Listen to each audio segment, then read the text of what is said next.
Welcome to NFL Nexus. The Denver Broncos are staring down the barrel of a decision that could change everything. We're talking about a massive, high-stakes gamble for head coach Sean Payton, a move that involves two huge talents, a $22 million price tag, and a fundamental choice about what this team wants to be. Is it a championship move or a franchise-altering mistake? We're going to break down every single angle of it right now. Let's get into it. Okay, so here's our game plan for this deep dive. First, we'll set the stage, really get a feel for the pressure cooker environment in Denver right now. Then, we'll zero in on the offensive superstar they might be targeting. And after that, the familiar face that could plug a massive hole on their defense. From there, we gotta crunch the numbers. We're talking about the staggering cost. And finally, lay out the huge decision that's gonna define their future. You know, to really grasp what's on the line here, you've got to put yourself in the shoes of Sean Payton and GM George Payton. This isn't just another offseason. They're trying to build an identity, something this team has been desperately searching for. It feels like they're standing at a fork in the road, and the path they choose right now, well, it's going to determine where this team is 3, 4, even 5 years from now. No pressure, right? So let's get down to brass tacks. At the very heart of this whole thing are two massive, glaring holes on the roster. First, on offense, they are just crying out for a true, certified game breaker in the backfield. I mean, we all see it every year. An explosive running back can completely change the math for an offense. Then, you flip to the other side of the ball, and they need an anchor, a real stabilizing force right in the middle of their defense. The inside linebacker spot is the quarterback of the defense, and right now, Denver's is a question mark. All right, let's talk about the big one, the move that's got everyone buzzing. We're talking about New York Jets running back Breece Hall. And look, this isn't just about getting a good running back. This would be a blockbuster. A move like this would be a loud and clear signal that Sean Payton is building his offense around a dominant, punishing ground game, something to take all that pressure off his young quarterback. Now this right here is fascinating. This was Breece Hall on social media during the Super Bowl. This isn't just some random thought. This is a public declaration from a player in his absolute prime. He's hungry. He wants to be playing for all the marbles. If you're the Denver Broncos, a team trying to rebuild a winning culture from the ground up, that's the exact kind of fire you want in your locker room. And let's be crystal clear about something. Breece Hall is the real deal. He's not just good, he is electric. He's only 25 years old, just entering that sweet spot for a running back, and he's coming off a 1,000-yard season. This is a guy with that rare ability to turn a routine play into a highlight reel touchdown. Think about what that does for a young quarterback like Bo Nix. Having a safety valve like that, a guy who can keep defenses on their heels, it's an absolute game changer.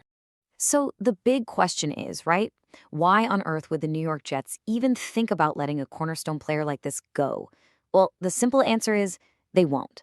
Not for nothing, anyway. They spent a high draft pick on him, he's one of their best players, and in the NFL, you just don't let assets like that walk out the door for free. And that, my friends, is where things get interesting with the franchise tag. Okay, think of it like this. The Jets basically have two main tools in their toolbox to keep him. First, you've got the franchise tag. That's the big one. It's going to cost them about $14.5 million for 1 year, but it gives them total control. They can negotiate a long-term deal, or, and this is the key part for Denver, they can trade him. The other, cheaper option is the transition tag, around $11.7 million. That just gives them the right to match any offer he gets from another team. Less control, but also less cost. And folks, this isn't something that's going to happen way down the road. The clock is already ticking. You can see it right here. There's a very short 2-week window for the Jets to make their move. So for a team like the Broncos, this is go time. You've got to have your ducks in a row, be ready to strike the moment that window of opportunity opens. All right, let's talk money, because that's what it always comes down to. To even begin to understand what a long-term contract for Breece Hall would look like, you have to look at the top dog. And right now, the top dog in the running back market is Saquon Barkley and his monster deal with the Eagles. Now, to be fair, Saquon had a much longer track record when he signed that, but that number, over $20 million, that's the ceiling. That's the absolute starting point for any agent walking into a negotiation. So a more realistic number for Breece Hall probably lands somewhere right around here, $15 million a year. Now let that sink in. In an era where everyone says the running back position doesn't matter, paying a guy $15 million a year is a massive statement. A contract that big would immediately put him in the top 5 highest paid running backs in the entire league. That's a huge financial commitment.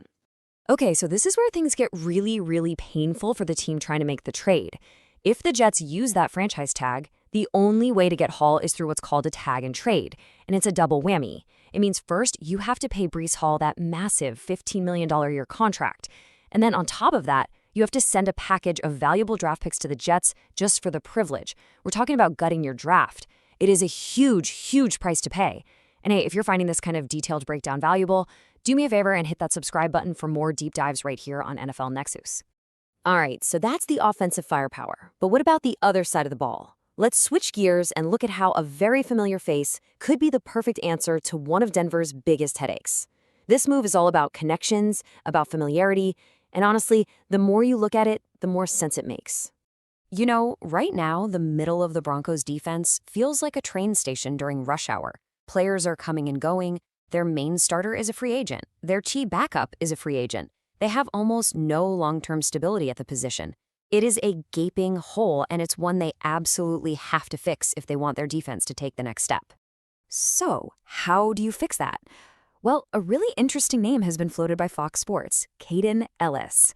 And when you start connecting the dots, it just clicks. First, he played for Sean Payton in New Orleans, so he knows the system. Second, his younger brother, Jonah, is already playing for the Broncos. And third, and maybe most importantly, his actual skills are a tailor-made fit for what Payton loves to do.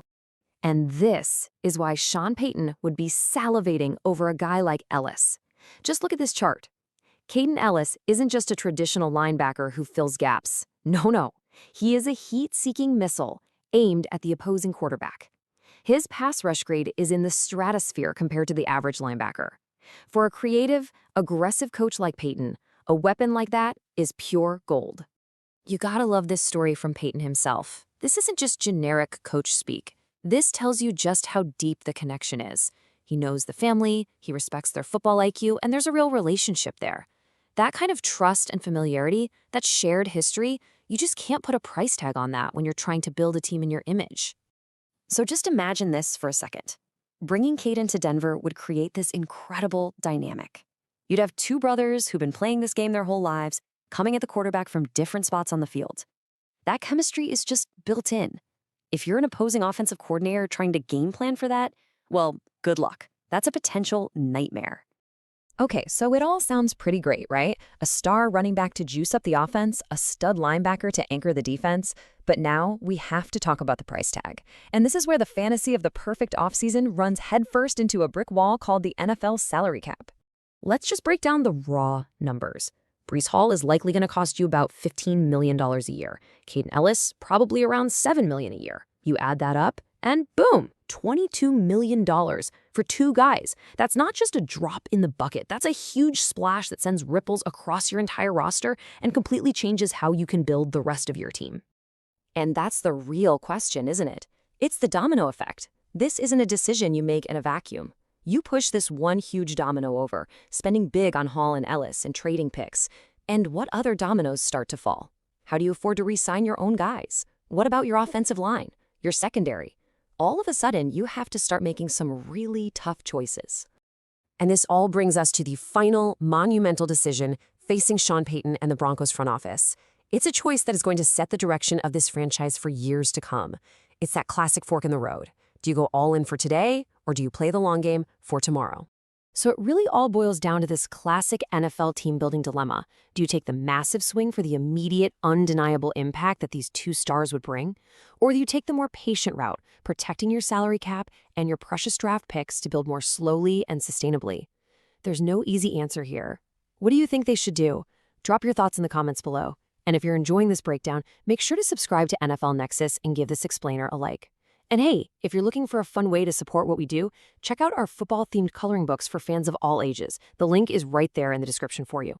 So we're going to leave you with this final question to chew on, because you can bet it's the exact same question they're debating in the Broncos war room right now. Is this $22 million gamble the final piece of the puzzle that vaults them back into true contention? Or is it a risky, short-sighted move that mortgages the entire future for a chance to win right now? The answer is going to define this team for a long, long time.